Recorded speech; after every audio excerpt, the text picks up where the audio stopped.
Okay, so we're diving into um, this recent ISS mission and the return of the astronauts. Right. A very interesting one for sure. Yeah, because it didn't quite go as planned. Uh-huh. You shared some really interesting stuff with me about it, so should we just get into it? Yeah, let's do it. So Sunita Williams and Butch Wilmore were on this mission. Yeah, they were only supposed to be up there for 8 days. 8 days total. Yeah, this was back in June last year. Oh, wow. So this was a while ago. Yeah, they ended up staying for like 9 months. 9 months. Oh, my gosh. Huge difference. That's insane. So obviously something went wrong. Yeah, definitely not part of the plan. So what happened? So the problem was with the Boeing Starliner.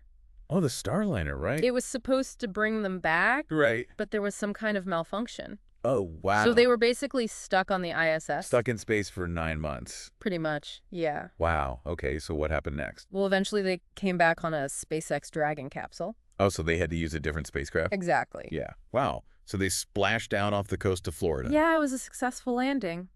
And get this, there were dolphins. I know, right? Like a bunch of them. Circling the capsule. Right after it landed. Super cool. That's wild. Yeah.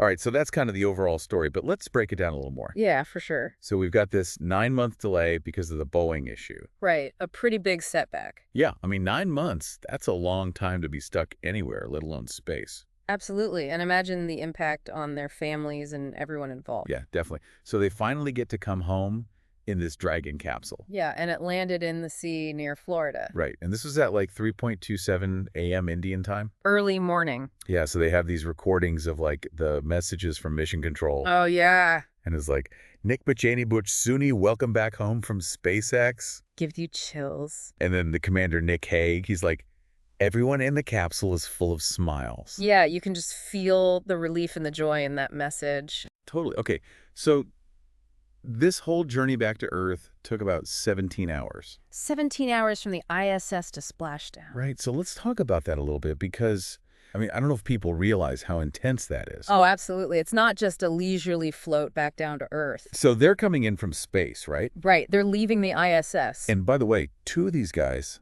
Nick Hague and Alexander Gorbunov, they actually got to the ISS on a SpaceX Dragon too. Oh, really? Yeah, back in September, they went up there for a 6-month mission.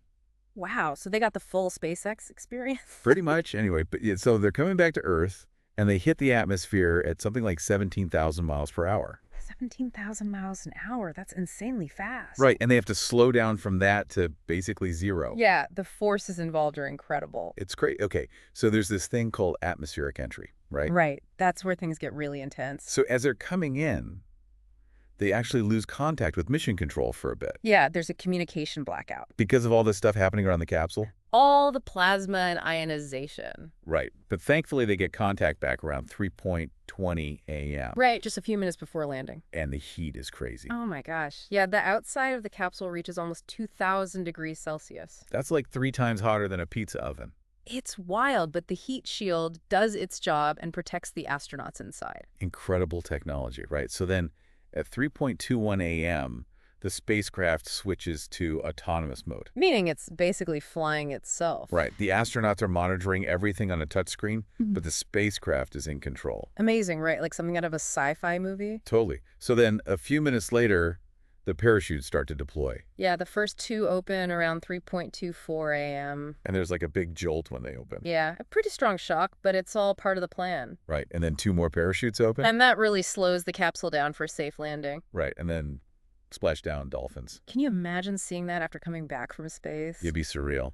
Totally. So meanwhile, you've got these recovery teams in fast boats. They're ready and waiting. Yeah, they secure the capsule, remove the parachutes, and then the main SpaceX recovery vessel arrives. Like a well-oiled machine. Exactly. And it was a beautiful day, to clear blue sky. Perfect for a homecoming. They use ropes to bring the capsule onto the safety boat. And that's it, back on Earth after 9 months. What a journey. So this whole thing, it really shows you how resilient space missions are. Yeah, even with a huge problem like the Boeing malfunction, they still got those astronauts back safely. Exactly, and they had to use a different spacecraft and everything. It really makes you think about the future of space travel and the role of private companies like SpaceX. Right, because we're relying on them more and more. Exactly. And what does that mean for astronauts' safety when things don't go according to plan? It's a whole new era of space exploration. Definitely a lot to ponder. That's for sure. Thanks for breaking it all down for me. No problem. Glad we could do this deep dive. It was fascinating. It really was.